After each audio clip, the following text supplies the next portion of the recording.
Nowy dzień. Ja jadę właśnie na wykłady. Wczoraj wagarowałam, ponieważ musiałam kończyć wniosek grantowy, ale dzisiaj oczywiście już mam zamiar działać z pełną siłą, słuchiwać naukowych wystąpień. No ale dzisiaj, jako że mnie czas goni, muszę zająć się też wnioskiem i będę wracała po wykładach na swoją wiochę. Takie to życie, że nie mogę się pełni cieszyć, bo ciągle coś muszę robić i mam obowiązki. Gdzieś tu powinien być uniwersytet, ale jeszcze nie widzę gdzie. Może to ten czerwony budynek, zaraz wam pokażę. Tak to mi się zdaje. Piękna jest ta Barcelona. Chciałabym móc tu być i zajmować się bardziej turystyką i zwiedzaniem, no ale też nie byłoby mnie stać. Tutaj ogromne podziękowania dla mojego wspaniałego Uniwersytetu Śląskiego, który przyznał mi stypendium badawcze i mogę tutaj być, mogę uczestniczyć w życiu tej społeczności. Na najważniejszym wydarzeniu dla live codingu, corocznej międzynarodowej konferencji naukowej i artystycznej. Słoneczko grzeje. Tutaj ludzie się w ogóle nie przejmują i przechodzą na czerwonym, ale ja w ogóle wolę się skupić i nie dostać mandatu, chociaż wątpię, że to by było możliwe, ale przez to, że kamerunek mam w ręce, to nigdy nie wiadomo, czy ci coś nie wyskoczy. Wolę nie prowokować losu. Także teraz powinno być jest zielone. Idziemy. I szukamy uniwersytetu. Może sobie coffee. Witamy, jest. Dobra, to sobie zamówię coś. No i zamówiłam sobie soczek i espresso w uroczej azjatyckiej kawiarni. Jej, macha mi kotek. To jest wydział jakiś Uniwersytetu Katalońskiego, jak widać. No i tutaj będzie check-in. Muszę się tylko zorientować, jak się tutaj wchodzi. Pani mi powiedziała, że muszę skręcić w prawo, więc zobaczymy. Mam nadzieję, że trafię. Ale ja mam jeszcze czas, bo rejestracja uczestników jest od 9 do 9:30. Mamy godzinę 9, więc mam nadzieję, że wszystko pójdzie z planem. Po drugiej stronie widzicie uroczą Garden Branch, azjatycką kawiarnię, w której byłam. Bardzo mili panowie i panie. Skręcam teraz zgodnie z instrukcją w prawo. O, chyba jest wejście jakieś. Dobra. O, jest live coding. Okej.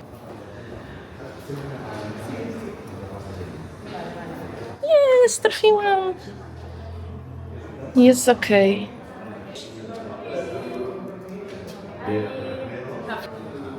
Tu jest wystawa. Okej, trzeba ją obejrzeć koniecznie. No dobra, no to będę musiała obejrzeć. No to udało mi się załatwić, że nagram wszystkie wystąpienia. Zgodzili się występujący, także super. Bardzo się cieszę. A tutaj mamy wystawę. Na przykład zaczyna się od pytania, czym jest live coding? No i jest to forma poleceń, które wysyłamy do komputera, żeby algorytm był pisany w czasie rzeczywistym i tworzył muzykę. No i jest to zarówno podejście logiczne, naukowe, jak i artystyczne i celem jest właśnie badanie technologii, sztuki, ale też takiej świadomości technologicznej i prospołecznej, dlatego że cały ten movement jest poświęcony open source'om, jest poświęcony takiej myśleniu w kategoriach właśnie transparentności. LiveCoder też demitologizuje swoją działalność, pokazując, co robi w czasie rzeczywistym. Nie ma w tym żadnej tajemnicy, pokazuje, że to jest po prostu zabawa formą, gramatyką języka, programowania itd. Tutaj macie różnego rodzaju algorytmy, które zostały napisane.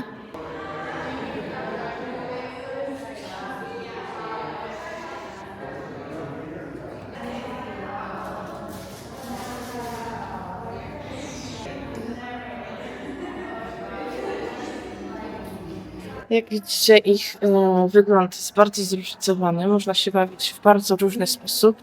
Używać różnych programów. Tu jest Tidal Cycles na przykład. I Hydra.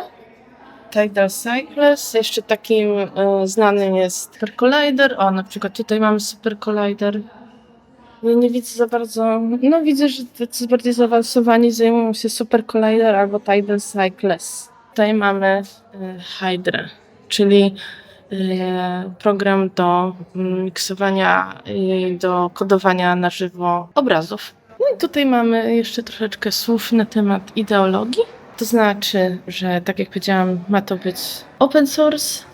Algorave to są imprezy z muzyką kodowaną na żywo, które się odwołują do idei rave'u. From scratch to są takie jakby zabawa, że od zera się pisze kod i każdy z nich, tych live coderów ma 9 minut na napisanie krótkiej formy. Algobiente to są po prostu sesje z muzyką ambient.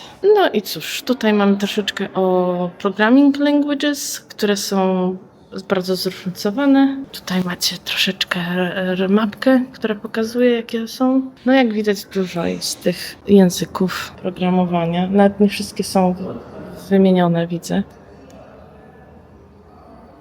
No i tutaj mamy krótką historię, co się działo w Barcelonie w ogóle w historii TopLabu, czyli Międzynarodowej Organizacji Zrzeszającej live coderów.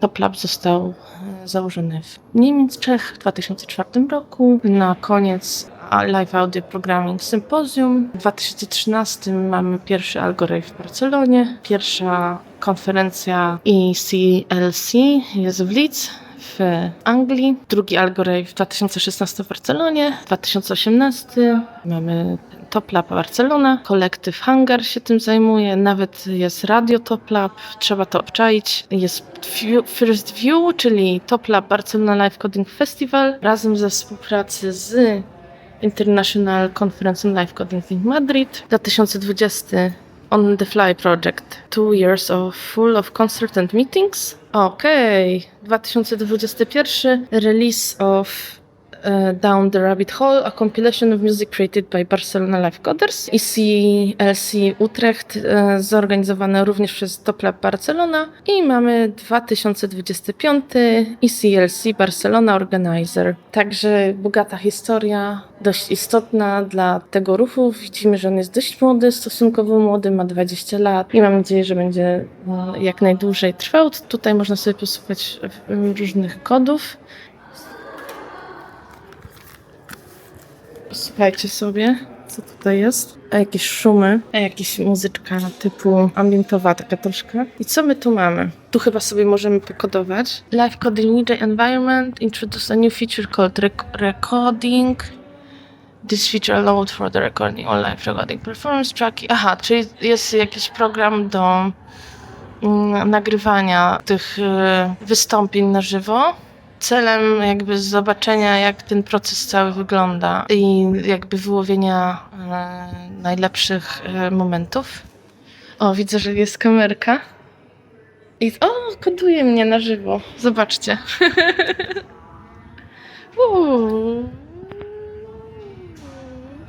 No, fajna zabawa. Świetnie zrobiona instalacja, no. No to tyle w sumie. Już 8-9 minut nagrywam, także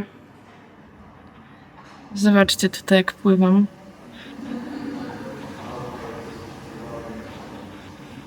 Ekstra.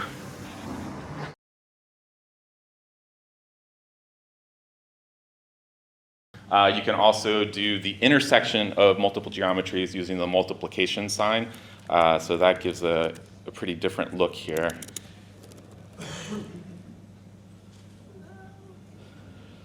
So yeah, what else can you do? What else? You can texture these things. So I can take this plane and I can, rainbow. I can make some checkers for like kind of a classic demo scene, 90s, early 2000s type of look.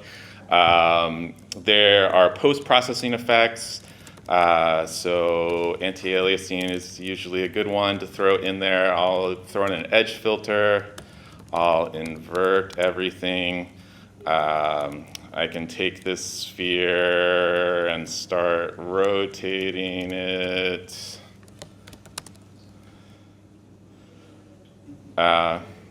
Cool, so that's kind of like what those performances with this tool look like. I made it because I specifically wanted to do from scratch or blank slate style live coding performances. And the previous tool that I had developed wasn't really, in my experience, didn't wind up being quite fast enough for that. And so the rendering techniques, ray marching, is really inspired by the demo scene. One of the authors that's done a lot of writings about the demo scene is Viznut, who's also, if you're not familiar with their work, they've also written a lot about bytebeat and permacomputing, really amazing thinker, programmer, artist. And so Viznut kind of describes these 4 circles of demo scene creation, which I think has some correlation with live coding. So this first circle, you have this hardcore, I'm not sure exactly what they mean by that, discovery of new techniques. Second circle, application level programming and demo composition. Third circle, content creation. And fourth circle, industry standard tools. And it's important to note that he's not trying to judge these circles against each other. All of them are important and all of them are equally interesting. He's just trying to provide some classifications to talk about the different types of tools that are used inside of demo scene production. And so the first tool that I had made for doing ray marching, I think kind of sat in here, where you could use it to do live coding performances, but it was really kind of verbose, and it also had a lot of things where you could I can write this stuff in JavaScript, but I can drop into GLSL to do more low-level programming activities. And I don't know, I used it for a couple of performances and then just kind of gave up. It was too much, especially for blank slate style. Other people have used it more successfully than I ever did for non-blank slate style, for using pre-written code. But I wanted to create something that was a little bit faster and a little bit more fluid, and that's kind of the ideas behind Screamer. So this is what the intro example for Marching.js looks like when you go to the Marching.js website. Let me just zoom this in a little bit. And you kind of have to read it inside out. So here's a sphere. It's being repeated. There's a big sphere that's subtracting the repeated sphere, and that big sphere is then being repeated, and those are being translated, and they're being combined with this plane that's got this texture on it right here. There's all these nested parentheses, and there's all these commas, and there's just so many little things that are easy to screw up.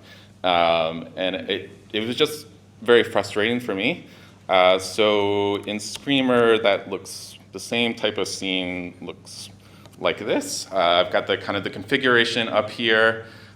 So here we've got a big sphere. We're subtracting a field of little spheres and storing that inside a variable. Now we're repeating that big sphere with the subtraction of the little spheres. We're moving it, and then we're adding it to a plane. I think it's more readable.